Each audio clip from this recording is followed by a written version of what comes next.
Eminência Reverentíssima, reverentíssimos sacerdotes, Princesa Glória Tontaxis, Duque de Oldenburgo, minha prima Dorotea de Palavicino, Marquesa de Coda Nociante e meus caros amigos.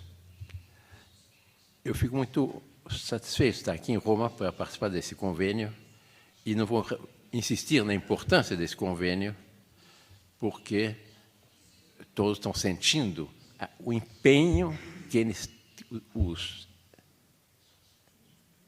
digamos, inimigos da cristandade, estão pondo na questão da Amazônia e na questão, sobretudo, como alvo, o Brasil, que é a minha pátria. E minha palestra tem visto, sobretudo, fazer o que Santo Inácio dizia, que devia fazer no início da meditação, de uma meditação, que é a composição do lugar.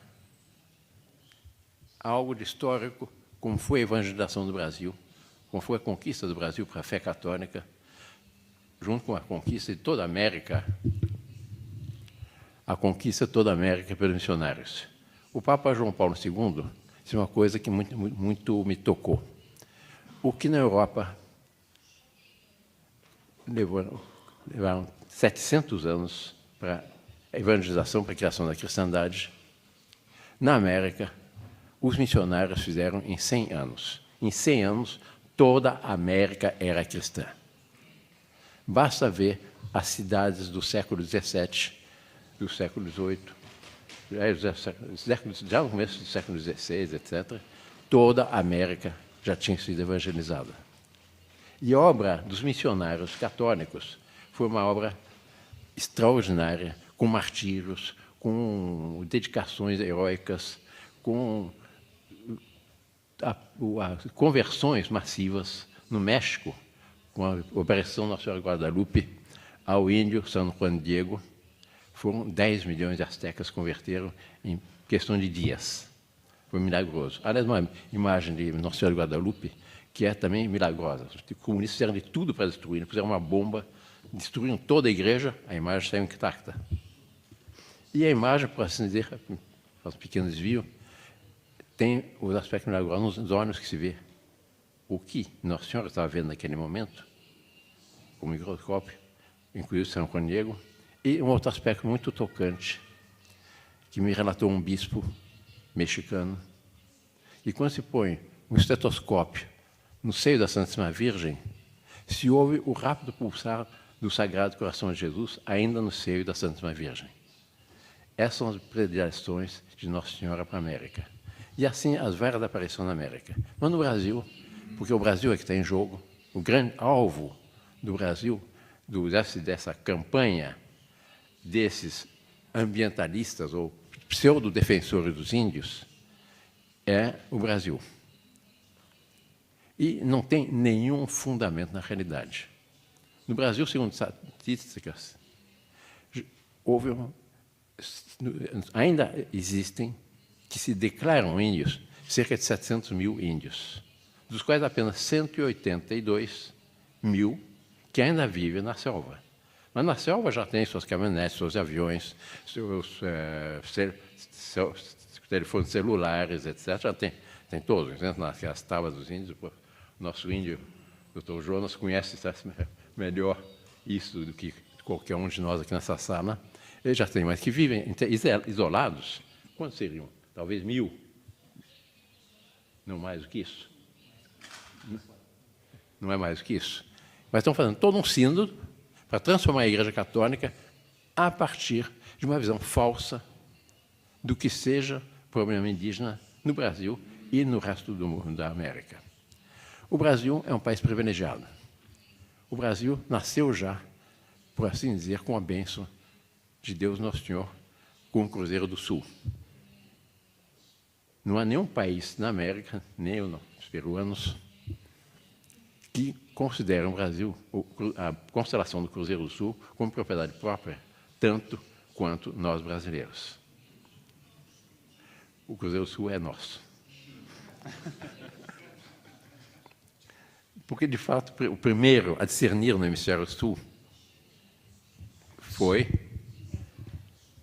o cartógrafo da Esquadra de Cabral. O Brasil progrediu sob o sinal da cruz. Inclusive nas moedas estava em signo cruz, em signo vintes. E toda a evangelização do Brasil foi feita em nome da evangelização. Os portugueses saíram mar adentro, enfrentando com aquelas caravelas, umas cascas de nozes, os oceanos, para, segundo está o grande poeta português, saíram para mais cristãos atrevimentos. Saíram com a ideia fixa da difusão da fé, muito mais que o espectro comercial, como dizem os historiadores marxistas de hoje em dia. O principal objetivo de Portugal era a difusão da fé. O primeiro ato que houve público, o primeiro monumento levantado na história do Brasil foi uma Santa Cruz. O primeiro ato público que houve na história do Brasil foi uma Santa Missa. E é muito bonito ver a carta do escriba de Pedro Álvares Cabral, da esquadra portuguesa, ao rei de Portugal, Dom Manuel Venturoso, em que ele escreve as belezas da terra, a fertilidade da terra, os índios, os primeiros contatos com os índios. E, inclusive, descreve como, por ocasião dessa primeira missa, os índios, eles não sabiam exatamente o que estava se realizando, mas intuíram que algo de sagrado estava se realizando.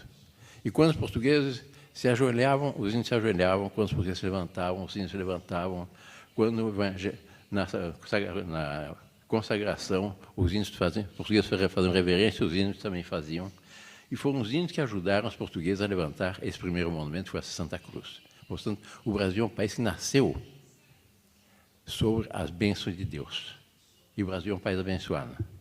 E a própria carta do escriba da esquadra de Cabral, que todos que conhecem a história do Brasil, conhecem Pedro Vaz de Caminha, diz ao rei de Portugal, depois de escrever todas as belezas de Portugal, ele termina a carta com as seguintes palavras: mas o melhor fruto que nela se pode fazer, me parece, será salvar essa gente, e esta deve ser a principal semente que Vossa Alteza nela deve lançar, fazer o que Vossa Alteza tanto deseja, a saber, o acrescentamento da nossa Santa Fé. Já em 1532, foi fundada a primeira cidade, o primeiro aldeamento e a primeira comarca, municipalidade, 32 anos depois da chegada dos portugueses, em torno de uma igreja em homenagem a Nossa Senhora da Assunção. Quando o Brasil começou a desenvolver-se, 48 anos depois do descobrimento, já o rei de Portugal nomeou o primeiro governador-geral. Aí, nesse momento, já não era Dom Manuel Venturoso, mas o rei Dom João III, que, aliás, foi o grande protetor de Santo Inácio. Foi quem ajudou Santo Inácio na fundação dos jesuítas. Nenhum rei fez tanto por Santo Inácio quanto Dom João III. E ele nomeou o governador, Tomé de Souza, e está no regimento que foi dado pelo rei a Tomé de Souza, termina com tem essa afirmação: a principal coisa que me moveu a mandar povoar as ditas terras do Brasil foi para que a gente dela se convertesse à nossa santa fé católica. Sempre a intenção da fé, a expansão da fé. E assim foi toda a história do Brasil. E logo em seguida, os próprios papas tomaram a defesa dos índios e da evangelização. O Papa Paulo III, na bula Sublimes Deus, sustentou os missionários em defesa dos índios, afirmando que, aspas, não só são capazes de entender a fé católica, como, de acordo com nossas informações, acham-se desejosos de recebê-la. Algum tempo depois, o Papa Urbano VIII expediu um breves Commissio Nobis, proibindo, sob pena de excomunhão, cativar os índios, vendê-los, trocá-los, dá-los, apartar-los suas mulheres e filhos, privá-los de seus bens e fazenda e mandá-los para outros lugares, privá-los de qualquer modo de liberdade, retê-los na servidão e dar a quem não fizer conselho, ajuda, favor e obra, com qualquer pretexto e cor, ou pregar ou ensinar que esteja lícito ou cooperar com o sobredito. Quer dizer, a igreja fulminou com a pior pena que uma pessoa pode receber, que é a pena de comunhão, a quem escravizar os índios. Exatamente para ajudar a evangelização. E assim se deu essa evangelização de uma forma extraordinária. Quem marcou o grande missionário do Brasil é São José de Anchieta. E ele imediatamente lançou os índios, já foi criando, que era o objetivo dos jesuítas, depois com o falecimento de Padre João de Azevedo e os 40 mártires do Brasil. Havia todo um plano dos jesuítas para essa evangelização, mas na obra dele há um trecho extraordinário, escrito por um autor francês, o Abbé Sainte-Foy, no começo do século XX, que ele descreve a obra de Anchieta. Aliás, Anchieta foi quem fundou a principal cidade do Brasil, que é São Paulo. O fundador de São Paulo foi o padre José de Anchieta, em torno da igreja. O desenvolvimento do Brasil foi, as cidades todas nasceram em torno das igrejas. Foi a primeira a igreja, logo em seguida as câmaras municipais, as municipalidades.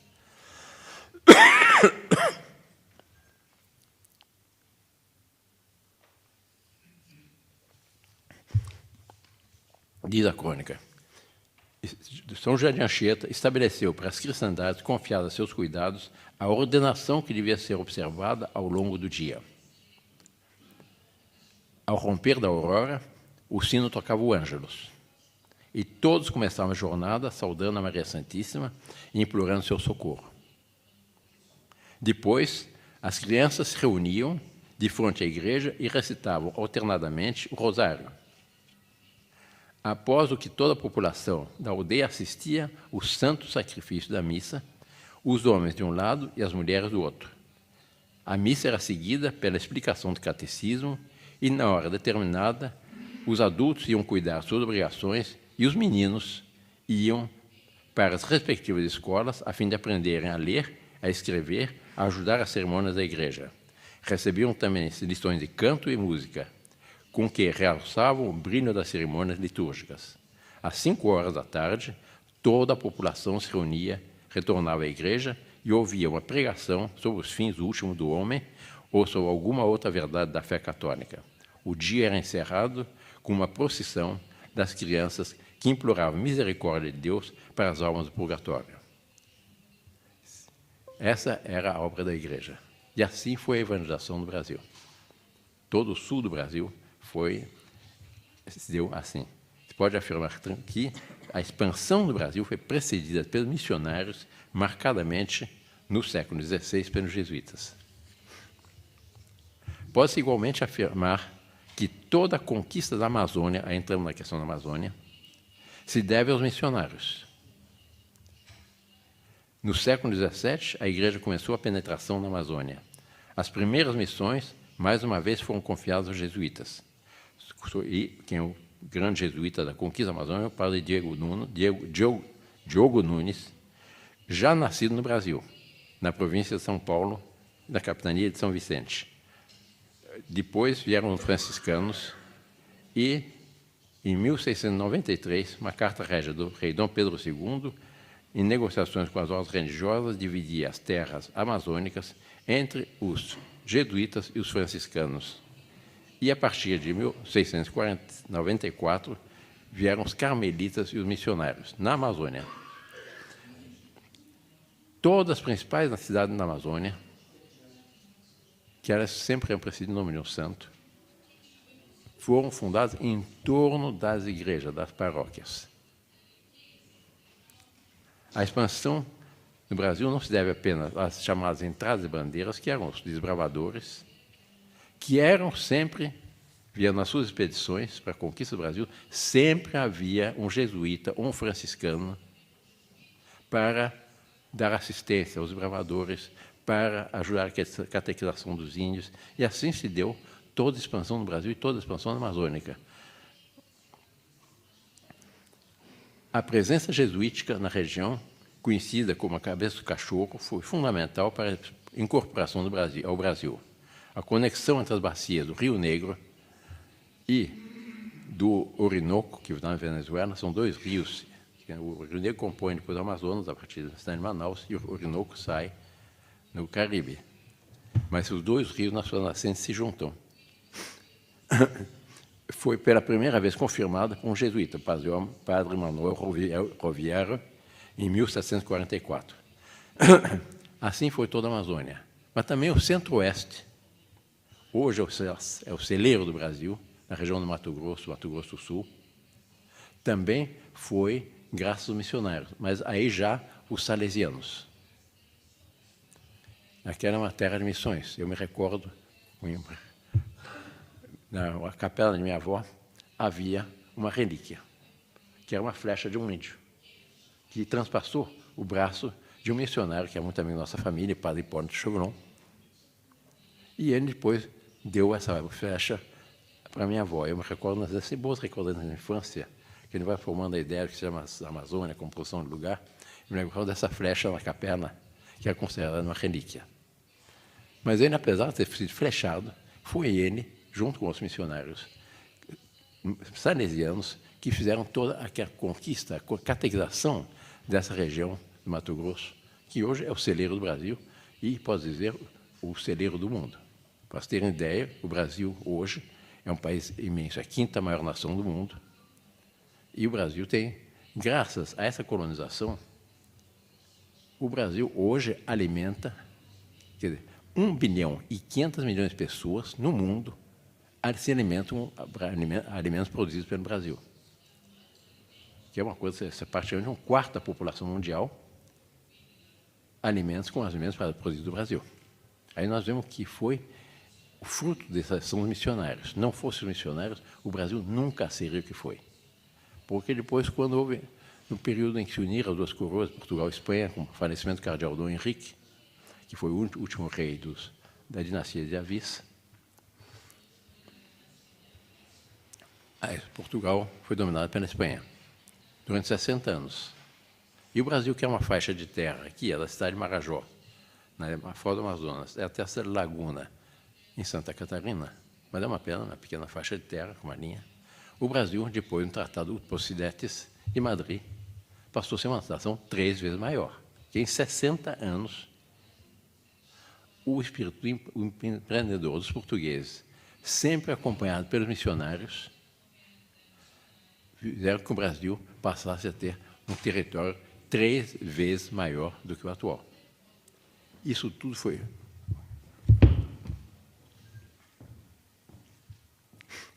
sempre a obra dos missionários. Um sociólogo que é insuspeito, porque não é católico, e até um pouco esquerdista, mas é considerado pela imprensa, não é o sociólogo do Brasil, etc., ele diz textualmente no seu livro que o Brasil formou-se despreocupado dos seus colonizadores da unidade ou da pureza da raça. Todo o século XVII, a colônia estava escancarada a estrangeiros, só é importante às autoridades coloniais que fosse de fé ou religião católica. O catolicismo foi realmente o cimento da nossa unidade. Essa foi a obra magnífica da Santa Igreja no Brasil.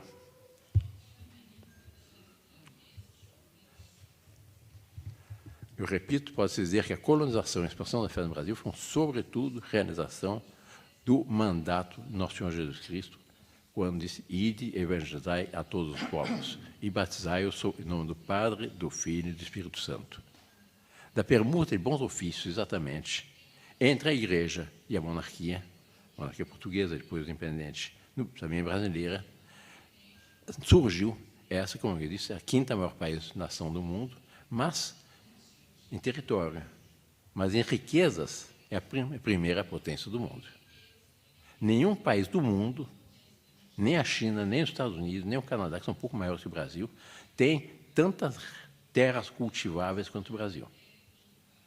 Para ter ideia, como eu disse, nós alimentamos hoje 1 bilhão e 500 mil pessoas, 1/4 da humanidade, com apenas cerca de 7% do território dedicado à agricultura.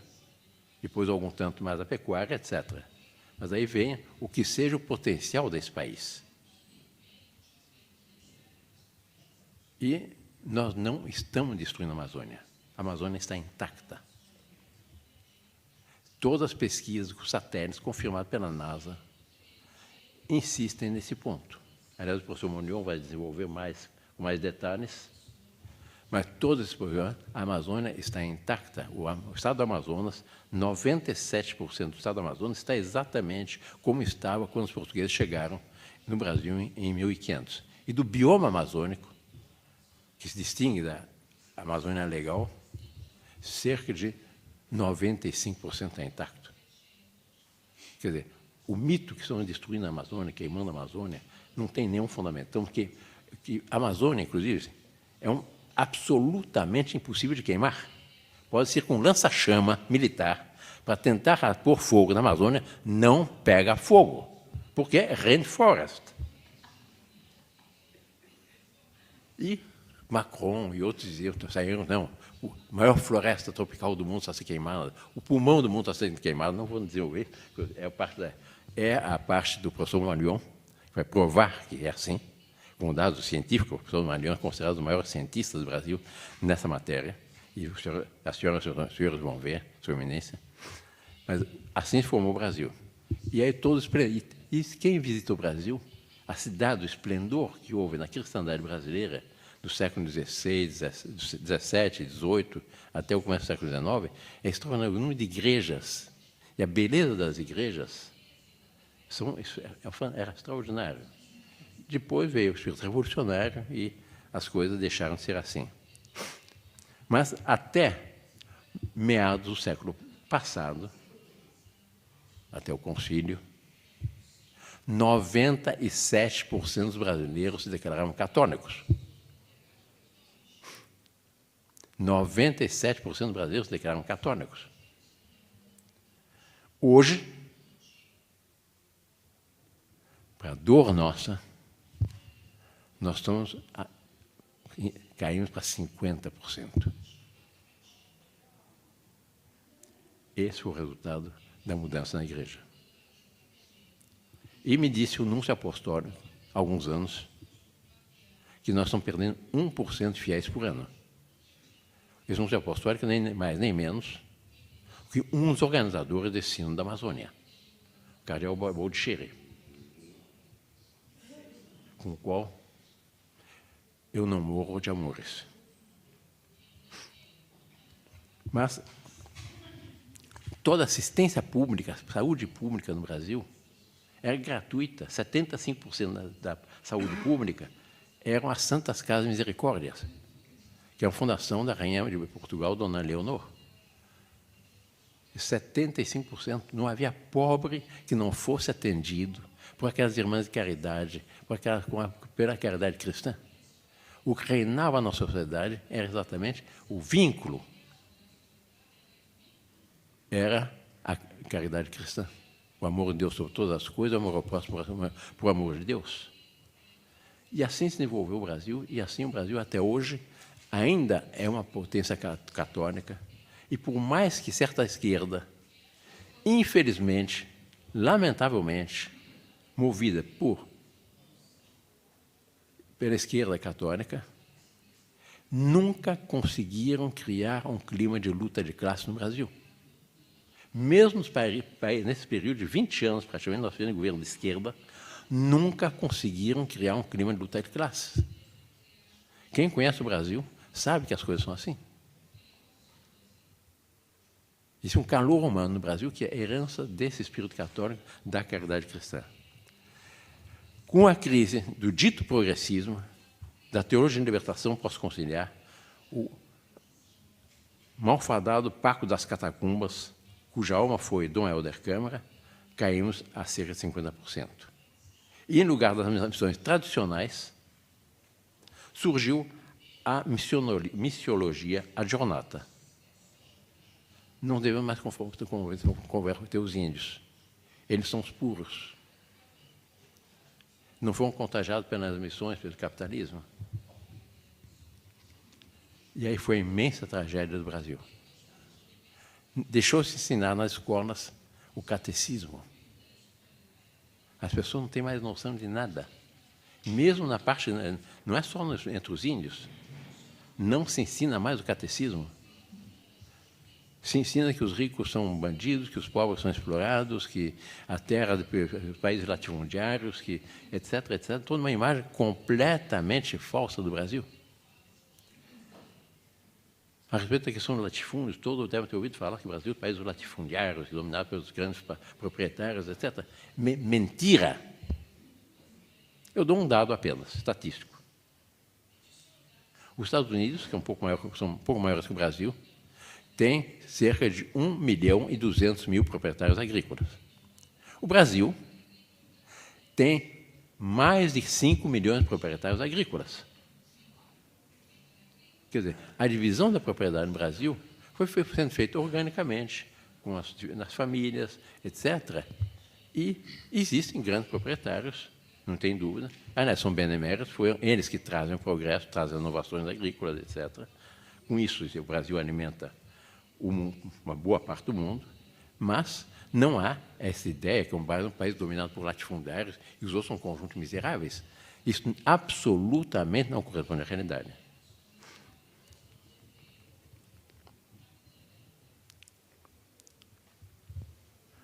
Com toda essa epopeia evangelizadora e civilizadora da Igreja, após a reforma do Vaticano II, sofreu uma acelerada regressão do catolicismo nas regiões. E viu-se uma desconcertante expansão das seitas evangélicas, ditas pentecostais. Um bispo, um bom bispo, que foi prelado de Marajó. Marajó é uma ilha que está na foz do Rio Amazonas. Para terem ideia do que são as missões brasileiras, essa ilha é maior que a Suíça. Para cruzar de um lado ao outro do Amazonas, nessa região, na foz do Amazonas, são 40 minutos de Boeing, de avião, a jato. Essa ilha.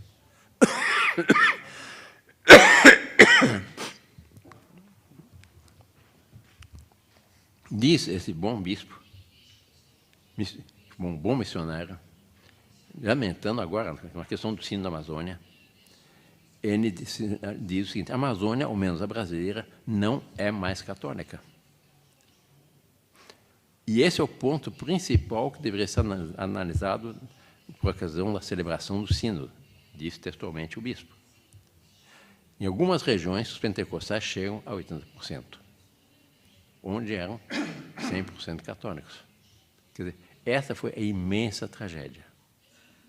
Para ver o que é essa missionologia, dizem as conclusões da primeira Assembleia Nacional da Pastoral Indigenista. Pastoral quer dizer, aqueles que são encarregados da conversão dos índios, ou de sustentar os índios na fé, porque a conversão já tinha se dado.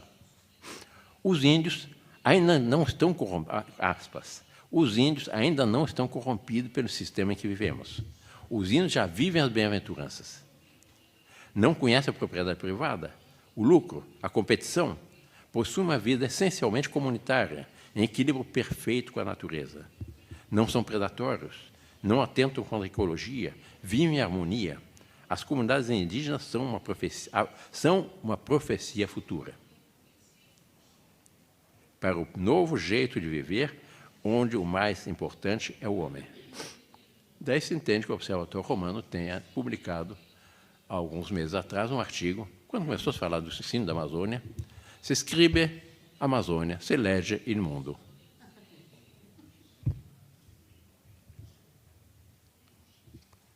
A pretexto da Amazônia, eles estão querendo fazer uma reforma completa na igreja, para criar uma nova igreja,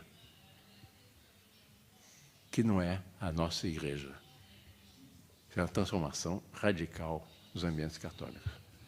E é um pretexto, porque, como eu disse, não tem proporção nenhuma convocar um sínodo, com os custos desse sínodo, toda a propaganda que estão fazendo desse sínodo, para 180 mil índios. Não tem absolutamente, não tem proporção. Mas, para ver, eu poderia citar 40.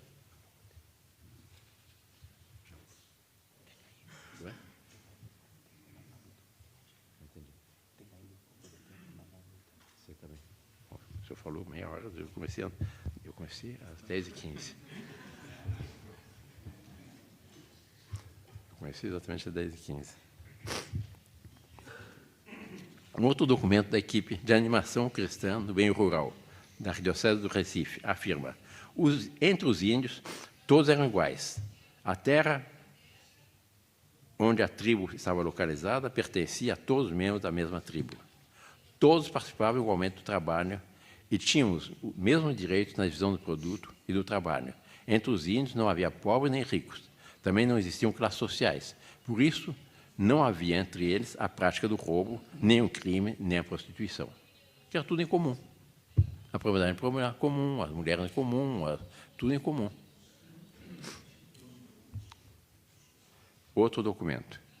Haveria entre os índios uma comunidade de bens, seu corolário, uma comunidade sexual. Portanto, ponderam os neomissionários que, se o evangelho é o anti-egoísmo, catequizar é secundário, até supérfluo. Não há razão nenhuma para catequizar os índios. Quais são as metas do neomissionário adjornato? Consiste em defender essas comunidades indígenas ainda limpas do contágio de nossa civilização. Isto é, a civilização que, segundo eles, a civilização do egoísmo. Nós somos a fruta da civilização do egoísmo.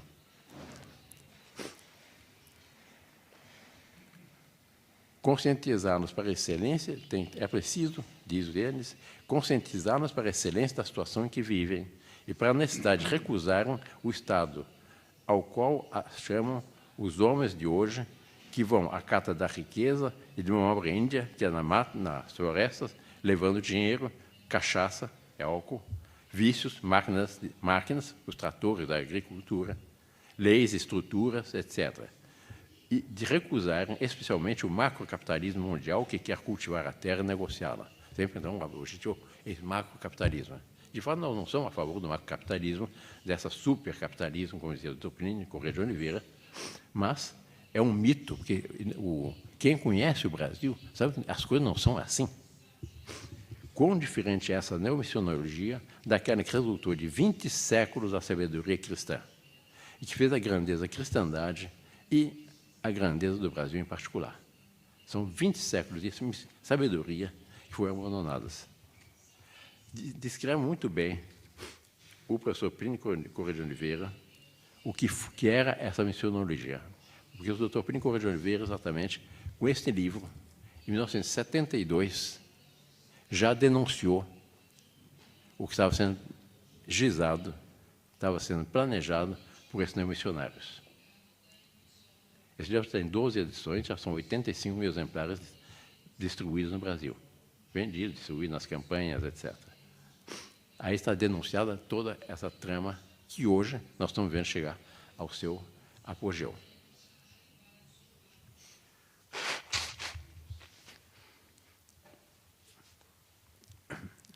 Diz o professor Plínio Corrêa de Oliveira, lembrando o que é a verdadeira missiologia. Na doutrina missiológica da Igreja, velha de 20 anos e séculos, isto é, de Dr. Plínio, o conceito de missão católica, seus fins e seus métodos está perfeitamente definido. A missão vem do verbo missio, de mito, isto é, eu envio.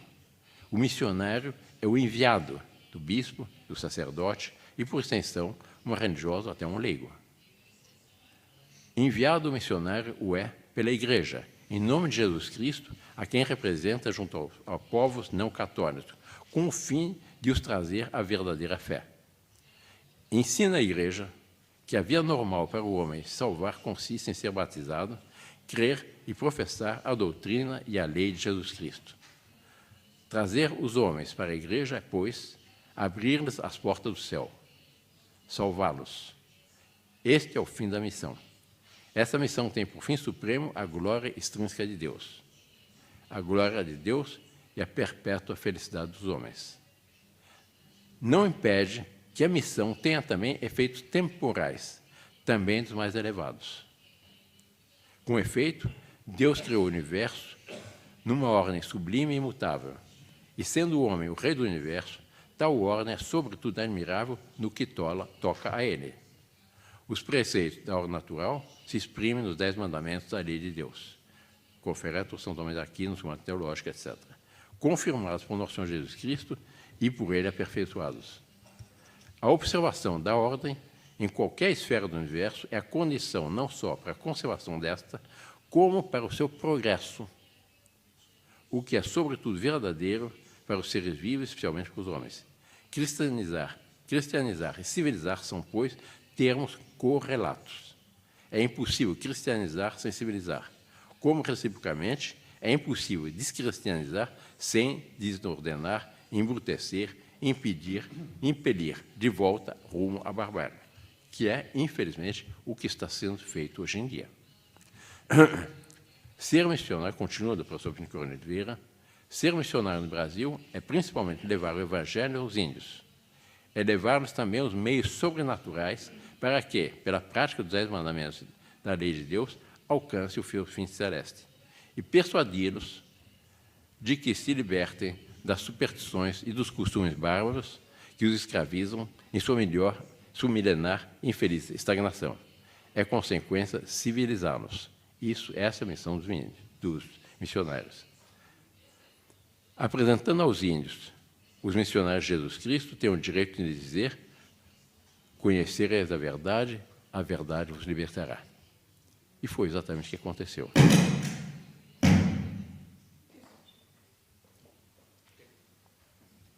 Tá bom.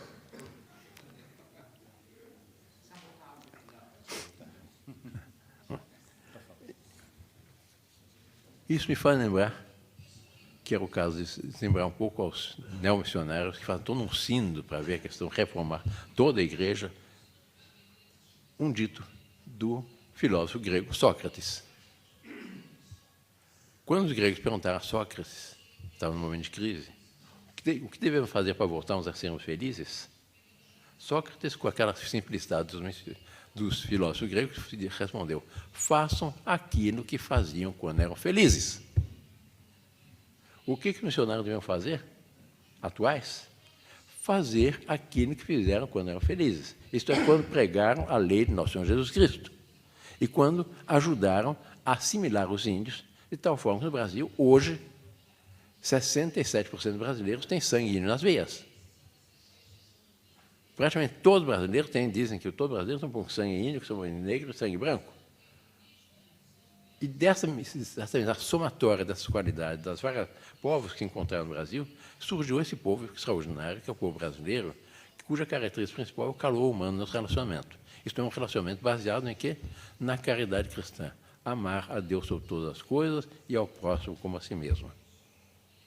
Como dissemos, o Brasil nasceu sob o signo da cruz, do Cruzeiro do Sul, e nas moedas está estampado Inoc signo vinces. Dizia o professor Plínio Coronel de Vieira, isso explica essa grande mudança que houve no Brasil nesses últimos 2 anos. Mais fácil será tirar nosso firmamento do Cruzeiro do Sul do que tirar a fé da alma do povo brasileiro. Isso, graças a Deus, não conseguiram. Estão confusos. Mas há algo de profundo na alma brasileira que anseia pela restauração de uma situação verdadeiramente cristã, da cristandade. Isso eu tenho dito nas minhas palestras no Brasil, nunca ninguém me refutou. A única solução que há para o problema do Brasil, eu diria do mundo, qual é? A restauração da cristandade. Se não houver uma restauração da cristandade, não há solução para o Brasil nem para o mundo. E qual a restauração da cristandade? Voltar a fazer-se o que se fez nos tempos que a cristandade chegou ao seu apogeu, tão bem escrita pela encíclica do Papa Leão XIII, Immortale Dei, quando ele mostra exatamente os frutos da colaboração, da contínua troca de bons ofícios que havia entre a Igreja e o Estado, entre os reis, os magistrados e a autoridade eclesiástica e a autoridade civis. Pensamos, portanto, a Santíssima Virgem, a Nossa Senhora Aparecida, padroeira do Brasil, e Nossa Senhora de Guadalupe, padroeira da América, que ajude as nossas pátrias a voltar a fazer aquilo que fizeram quando chegaram ao apogeu da sua civilização. Que se restaure quanto antes, no Brasil, eu diria no mundo, a cristandade, que é fruto do sangue infinitamente precioso derramado por nosso Senhor Jesus Cristo no Calvário para nos salvar, e das lágrimas de Maria, corredentora do gênero humano. Muito obrigado.